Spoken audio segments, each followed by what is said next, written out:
आतंकी संगठनों जो हैवानियत दिखाई है उसका पूरा हिसाब किया जाएगा।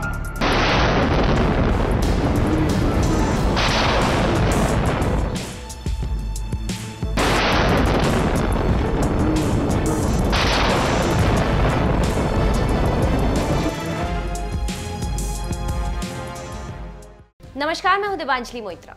पाकिस्तान में बैठे आतंकियों ने जिस तरह से जम्मू कश्मीर के पुलवामा में आतंक का खेल खेलकर जवानों को शहीद किया था, उसके बाद से देश भर में गम और गुस्सा था।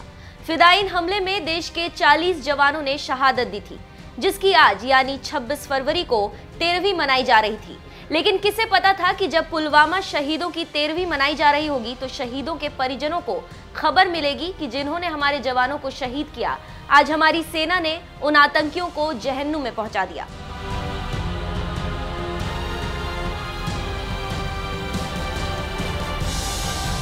पीएम मोदी ने सेना को खुली छूट देकर पहले ही इरादे जता दिए थे कि ये नया भारत है, इस बार हम घर में घुसेंगे भी और मारेंगे भी। साथियों, ये संयम का समय है, संवेदनशीलता का समय है, ये शोक का समय है, लेकिन हर परिवार को मैं ये भरोसा देता हूं कि उनके परिवारों ने जो स्वजन खोया है, आपकी आंखों में जो आंसू है, उन आंसू का पूरा पूरा जवाब लिया जाएगा। भारत नई रीति और नई नीति का देश है। ये अब दुनिया भी अनुभव करेगी। हमारे बहादुर सुरक्षा बल बंदूक चलाने वाला हो या बंदूक पकड़ाने वाला, बम दागने वाला हो या फिर बम देने वाला हो, किसी को चैन से सोने नहीं देंगे। भारत की ये नीति रही है, हम किसी को छेड़ते नहीं हैं। लेकिन मैं फिर साफ कर दूं कि नए भारत को किसी ने छेड़ा तो वो छोड़ता भी नहीं है। ये हमारे सुरक्षा बलों ने पहले भी कर दिखाया है और अब भी कोई कसर छोड़ी नहीं जाएगी। जिस तरह से 26 फरवरी को तड़के 3:30 बजे भारतीय वायुसेना के मिराज 2000 ने गरजते हुए पाकिस्तानी कब्जे वाले कश्मीर और पाकिस्तान के बालाकोट में बम बरसाए, उसने शहीदों को श्रद्धांजलि देने का तरीका भी मानो बदल दिया हो। अब कड़ी निंदा नहीं, कड़ा जवाब मिलेगा देश के दुश्मनों को। आपको बता दें कि पुलवामा हमले के बाद भारतीय वायुसेना ने सीमा पार छुपे बैठे जैश ए मोहम्मद के आतंकियों के खिलाफ कड़ी कार्रवाई की है। वायुसेना ने नियंत्रण रेखा के पार आतंकी कैंप्स पर करीब 1000 किलोग्राम के बम बरसाए, जिसमें करीब 300 आतंकियों के मारे जाने की खबर है। इस हमले के बाद भारत पाकिस्तान सीमा पर तनाव बढ़ने की आशंका है, जिसे देखते हुए सीमा पर तैनात सभी सुरक्षा बलों को अलर्ट कर रखा गया है। देखिए, ऐसा है कि जैसे मैंने पहले भी कहा था कि भारत उचित समय पर, उचित जगह पर, उचित तरीके से कार्रवाई करेगा। कुछ कार्रवाई हुई है, इसका असर होना चाहिए। अब आगे देखते हैं क्या होगा और इस तरह के आतंकवाद की घटनाओं पर रोक लगे, वही भारत चाहता है। जी सर, तीनों सेनाओं के या वायुसेना के आज अधिकारियों से आपकी सुबह बात भी हुई होगी, क्या वो इस पर ऑफिशियल अब कुछ जैसा कि कह रहे हैं कि प्रेस कॉन्फ्रेंस भी होगी और क्या कुछ हुआ है वो आपसे थोड़ा सा जानना चाहेंगे? वो करेंगे, थोड़ा विस्तारित रूप में आप बता पाएं कुछ? वो करेंगे, मैं नहीं करूँगा। मैं देखिए, जो सर्विस में है, जो पूरे तरीके से जो डिटेल के अंदर जाते हैं वो एयरफोर्स और रक्षा मंत्रालय उसके ऊपर बोले, वो ज़्यादा अच्छा लगता है। हम लोग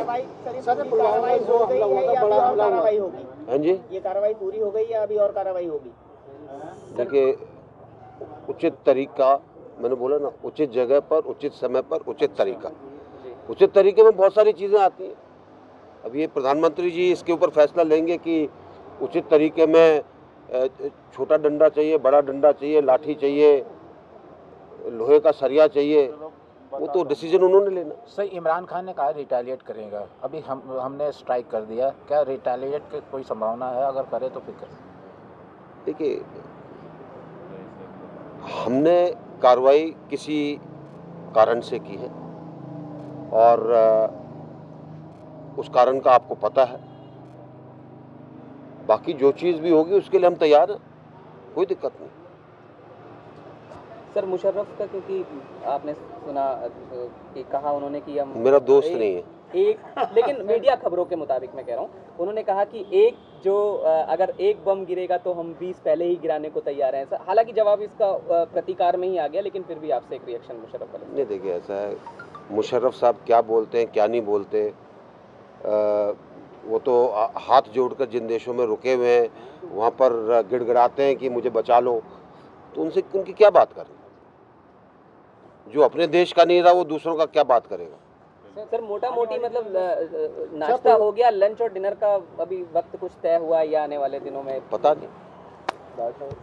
उचित कार्रवाई में सिर्फ सरकार 370 और 35 ऐसे भी कोई कार्रवाई करने वाली है क्या आने वाले दिन? भाई, उचित कार्रवाई में जो कुछ संभव होगा, जैसा कि प्रधानमंत्री जी सोचते हैं और जिस प्रकार से उसके ऊपर भारत सरकार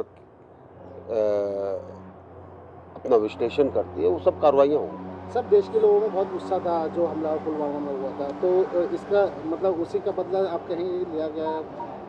देखिए, एक बहुत स्पष्ट चीज़ कही थी प्रधानमंत्री जी ने, जो हमको छेड़ेगा उसको हम छोड़ेंगे नहीं।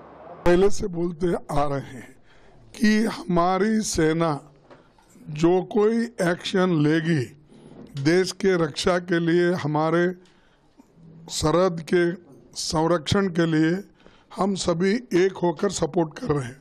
उसी लिए हमारे सैनिक बहुत ही मजबूत है और देश की रक्षा करने में वो आगे पीछे कभी नहीं देखेंगे। चाहे वो कितने भी बलिदान हो, देश की रक्षा करते हुए रहेंगे और उतने ही जोर से हम भी उस पर पाकिस्तान पे हो या टेररिस्ट पे हो अटैक करते रहेंगे।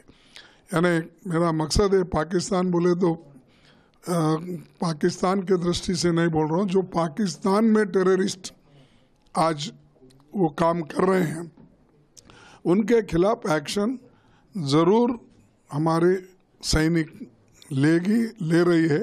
इसीलिए हमारे पार्टी की ओर से और सभी पार्टी की ओर से मैं उनको धन्यवाद देता हूँ। Firstly, my personal kudos to the Indian Air Force brave fighter pilots who have carried out this trans-LC strike, trans-border strike. They have there are 12 Mirage fighter jets which were used.